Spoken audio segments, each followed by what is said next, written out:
তাপ প্রয়োগের ফলে গ্যাসীয় পদার্থের যে আয়তন প্রসারণ হয় তার একটা নমুনা পরীক্ষা করে আমি দেখাচ্ছি। আমি 1 বাটি দুধ নিয়েছি। প্রত্যেকের বাড়িতে গরুর দুধ বা মাদার ডেয়ারি দুধ এর ব্যবস্থা থাকে।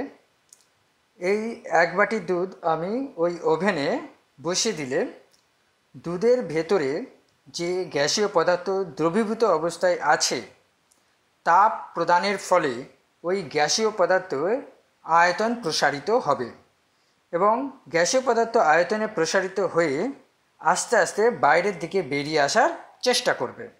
ফলে যে দুধের উপরিতল বুদবুদ সৃষ্টি হবে এবং আস্তে আস্তে ফুলে ফেঁপে উঠবে এবং এক সময় বেশি পরিমাণ আয়তন প্রসারিত হওয়ার পর দুধ উথলিয়ে বাটির বাইরে পড়ে যাওয়ার উপক্রম হবে। তো চলো আমরা পরীক্ষাটা করে দেখি।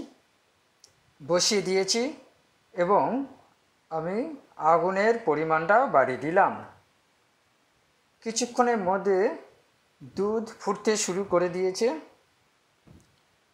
এবং আর কয়েক সেকেন্ডের মধ্যে দুধের মধ্যে থাকা বা ভেতরে থাকা দ্রবীভূত বায়ু বা গ্যাসীয় পদার্থ আয়তনে প্রসারিত হবে।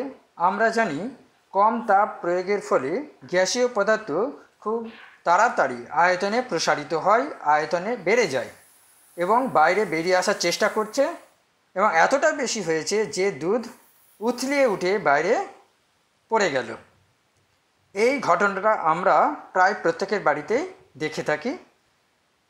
গ্যাসের প্রসারণ এতটাই বেশি হয়েছে যে দুধ ফুলে ফেঁপে উঠেছে এবং বাইরের উপরিতল বাটির বাইরে পড়তে শুরু করেছে। একে দুধের উথলিয়ে ওঠা বলা হয়।